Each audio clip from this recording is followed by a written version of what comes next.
Hello students, हमारा next question है letter C की बुक का फर्स्ट क्वेश्चन जो फर्स्ट चैप्टर का है। Question is Ramesh basic salary is input through the keyboard, his dearness allowance is 40% of basic salary and house rent is 20% of basic salary. Write a program to calculate his gross salary.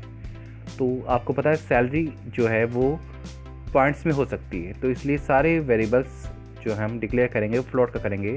तो basic salary के लिए ले लिया float BS, dearness allowance के लिए DA, house rent के लिए आपने ले लिया HRA और ग्रॉस सैलरी के लिए लिया GS।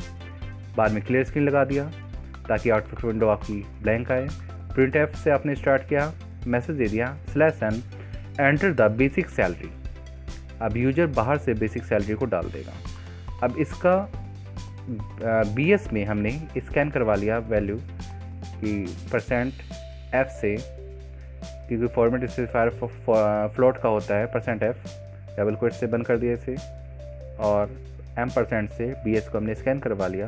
अब बाहर से जो भी डेटा आएगा वो BS वाले वेरिएबल के अंदर होल्ड हो जाएगा। अब पहला फॉर्मूला है DA equal to dearness allowance कितना है 40% ऑफ बेसिक सैलरी। तो फॉर्मूला लगा दिया DA इक्वल टू ब्रैकेट में BS इंटू 40/100।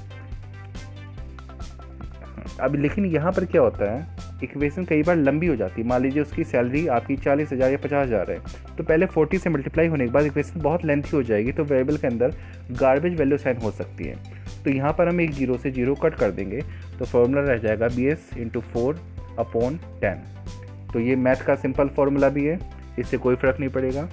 नेक्स्ट कंडीशन है आपके पास house rent allowance is 20% of basic salary. तो इसके लिए HR equal to BS same formula into 2/10। तो यहाँ पर हमने 20/100 ना करके 2/10 कर दिया। लॉजिक सेम ही है। अब दोनों चीज़ इक्वल हो गई, आपके पास निकल चुकी हैं। अब क्या करना है, ग्रॉस सैलरी। ग्रॉस सैलरी में क्या होता है, इन तीनों चीज़ों को यानी GS को BS को DA को HRA को तीनों को ऐड कर दिया जाता है। तो इसका फॉर्मूला बना दिया GS equal to BS plus DA plus HRA, यानी कि तीनों को कैलकुलेट करने के बाद GS में असाइन कर देंगे। अब हम क्या करेंगे, प्रिंट एफ से ग्रॉस सैलरी को जो GS के अंदर है उसे प्रिंट करवा देंगे /n, ताकि न्यू लाइन में डेटा आए। Gross salary equal to format specifier use होगा %F, क्योंकि फ्लोट का डेटा है GS।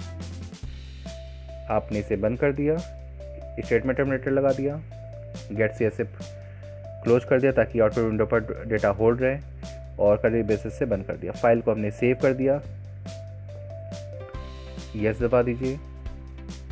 अब रन से आपने रन कर दिया।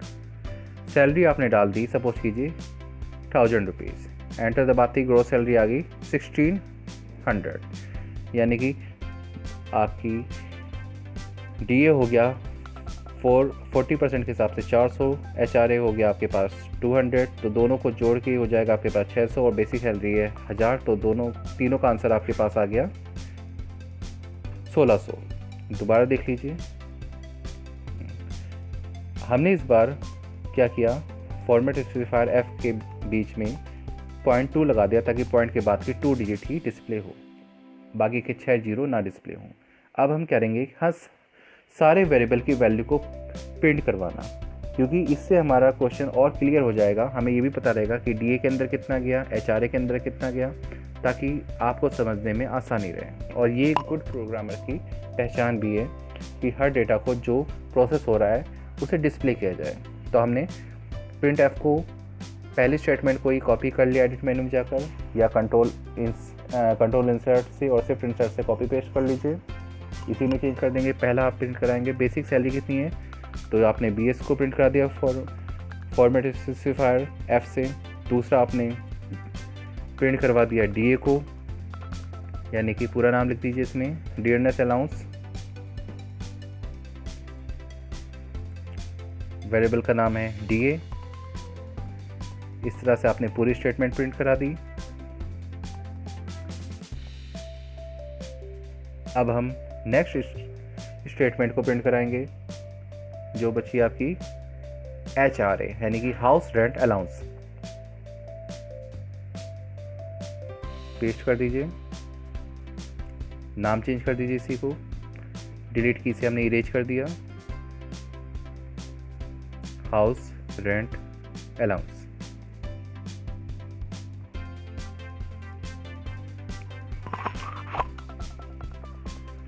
HRA एक्स्ट्रा स्पेस जो है प्रिंट एफ ये दोनों लाइन के बीच में ख़त्म कर दिया हमने, स्टेटमेंट टर्मिनेटर लगा दिया। अब प्रोग्राम को फिर से सेव कर देते हैं, जो चेंजेस हुए यस प्रेस कर दीजिए। अब रन में जाकर रन कर देते हैं। सैलरी डाल दी हमने 1000, एंटर दबाते ही basic salary 1000, dearness allowance 400, house rent 200 और ग्रॉस सैलरी 1600। इस तरह से आप पूरा आउटपुट देख सकते हैं। सिंपल प्रोग्रामिंग है, आप जैसा मैथ में करते हैं वैसे ही आप इक्वेशन लिखते हैं। फाइल मेनू में जाकर अब आप क्विट कर दीजिए। तो स्टूडेंट्स, आपको हमारी वीडियो कैसी लगी? आई होप आपको फुल नॉलेज मिल गई होगी इस टॉपिक के बारे में। अगर अभी भी आपके कोई क्वेश्चंस हैं, कोई प्रॉब्लम्स हैं, तो आप कमेंट सेक्शन में लिखकर आप हमसे पूछ सकते हैं। और वीडियो बने रहने के लिए प्लीज़ हमें सब्सक्राइब कीजिए, लाइक कीजिए और अपने फ्रेंड्स के साथ शेयर कीजिए। Thank you, have a nice day.